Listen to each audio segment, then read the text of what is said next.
Belanda itu bahkan rela memberikan kepada Inggris daerah jajahannya di benua Amerika, New Amsterdam yang sekarang kita kenal sebagai Manhattan. Misalnya di bukunya juga diceritakan tentang genosida yang pernah terjadi di Banda, Pala dan Banda yang dulu pernah dicari-cari sekarang ditinggalkan dan kondisinya sangat berbeda dengan kondisi Manhattan masa kini.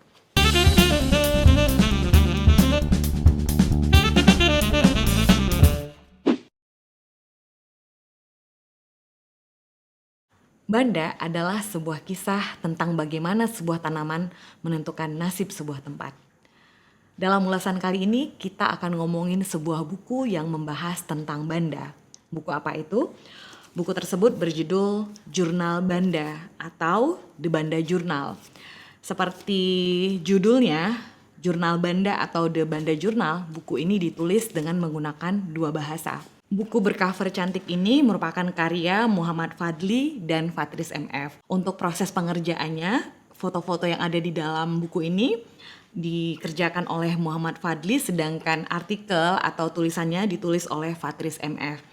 Nah, buku ini diterbitkan oleh Jordan Edition Jakarta, pertama kali edisi cetak pertamanya di tahun 2021. Selain Muhammad Fadli dan Fatris MF, orang-orang atau tim yang terlibat dalam penyusunan buku ini antara lain untuk desain grafis dan konsep buku oleh Jordan Marzuki dan Laras Kusomo, pengarah Muhammad Fadli, editor teks dan riset tambahan oleh Christian Rahadiansah dan James Louis, editor foto Yopi Peter dan Muhammad Fadli, penerjemah Nina Hidayat dan Eka Nikmatul Huda, korektor ada Astri Apriani dan Rose Hodge, asisten produksi Atikah Asmata Amani, percetakan dan penjilitan Harapan Prima Jakarta. Karena buku ini konsepnya merupakan sebuah photobook, buku ini dilengkapi oleh foto-foto yang diambil oleh Muhammad Fadli. Jadi setiap babnya itu dilengkapi oleh foto-foto pendukung yang yang menceritakan tentang keseluruhan kehidupan masyarakat yang ada di Banda, kesehariannya, kemudian seperti apa pohon pala, seperti apa potret masyarakat yang ada di Banda, kemudian kondisi alamnya, pakaian adatnya juga, bahkan keseharian mereka itu juga ditampilkan, dan itu membuat apa yang ditulis oleh Fatris MF selaku penulis semakin lengkap, semakin kompleks gitu. Jadi antara tulisan dan fotonya itu menjadi satu kesatuan yang utuh. Kalau kalian sudah pernah membaca tulisan-tulisan Fatris MF, buku ini juga ditulis dengan menggunakan gaya yang hampir sama. Jadi tulisan catatan perjalanannya itu bukanlah sebuah tulisan catatan perjalanan yang menceritakan keindahan semata, tapi tulisan-tulisan yang ditulis oleh Fatris itu adalah sebuah tulisan-tulisan yang punya punya muatan. Jadi ada sifat kritisnya juga di dalam. Dia juga memberikan paparan sejarah, informasi, sedikit sarkas juga gitu. Tapi justru dengan cara menulis yang seperti itu membuat buku ini lebih punya muatan. Dengan keseluruhan buku ini, mulai dari tampilan, kemudian artikel dan foto-foto, nggak heran kalau buku ini juga sudah memenangkan beberapa penghargaan. Di antaranya Photo Book of the Year di Photo Book Award di tahun 2021, dan kemudian dia juga merupakan salah satu photobook terbaik versi majalah Time di tahun 2021. Kalau kita lihat dari segi visual, cakep. Dan kemudian gambarannya ini sudah langsung mewakili isi buku. Kalau kita ngelihat cover, kita udah langsung tahu buku ini berbicara tentang apa. Warna merah jaring-jaring ini mewakili visualisasi dari buah pala, fuli buah pala. Dan kemudian kalau kita buka, jadi dia ada jaketnya. Di dalam ini ada foto seseorang. Nah, orang ini bukan Jans Peterson yang mungkin orang berpikir kalau menghubungkan dengan pala, orang kulit putih yang terkait dengan pala, penjajah gitu, itu biasanya dikaitkan dengan Jan Peterson, tapi ternyata ini enggak. Gambar ini adalah gambar Kapten Christopher Cole. Dia merupakan kapten kerajaan Inggris yang pada masa itu memimpin peperangan untuk merebut Banda Neira.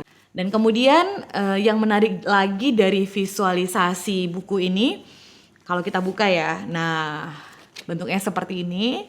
Ini bukan karena rusak, tapi memang karena konsepnya ya, ini dibuat dalam apa ya, di binding itu dengan menggunakan Swiss binding. Jadi kelihatan seperti ini.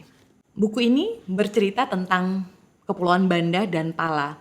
Nah, sebelum membahas isinya juga, buku ini langsung ngasih kita informasi di bagian cover belakang itu, langsung kita ngasih informasi tentang Kepulauan Banda. Kepulauan Banda itu luasnya 172 km persegi. Terletak lebih kurang 2.500 km dari Jakarta, 300 km dari Papua, dan lebih kurang 130 km sebelah selatan Pulau Seram. Populasi penduduknya 18.544 jiwa itu di tahun 2010. Buku ini bercerita tentang Banda dan Pala. Jadi segala sesuatu tentang Banda dan kemudian itu dikaitkan dengan tanaman pala.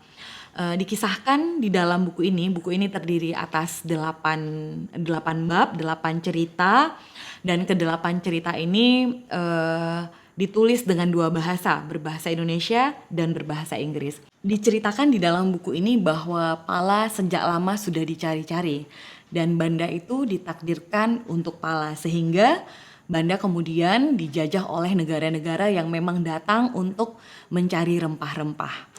Seperti ditulis dalam buku ini, aku bacain sedikit ya.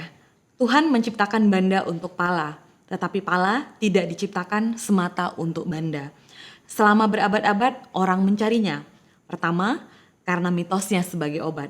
Dalam Kama Sutra, Juklak bercinta asal India, pala ditulis sebagai bahan ramuan vitalitas.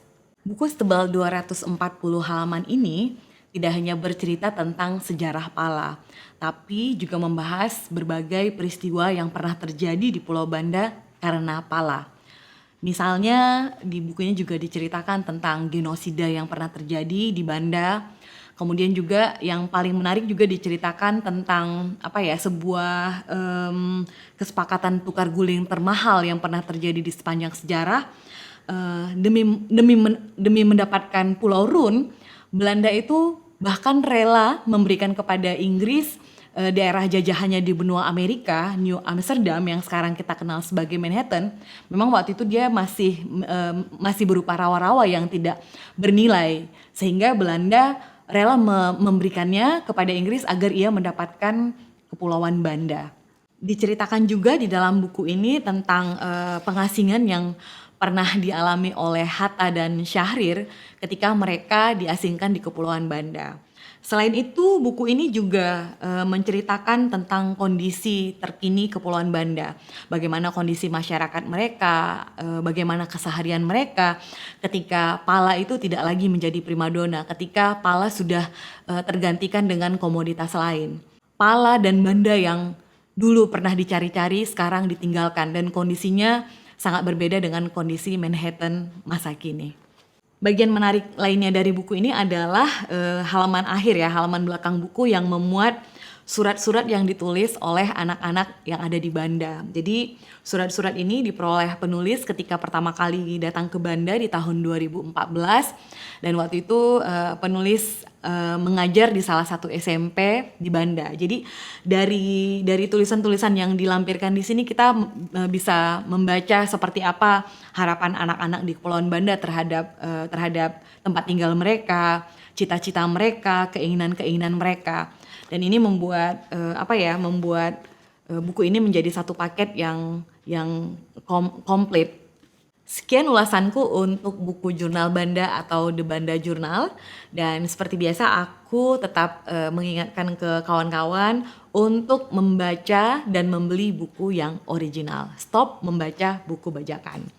Terima kasih sudah menyaksikan. Kalau kalian suka dengan ulasan ini, jangan lupa untuk like, tinggalkan komentar, dan juga subscribe. Terima kasih, sampai ketemu. Dadah!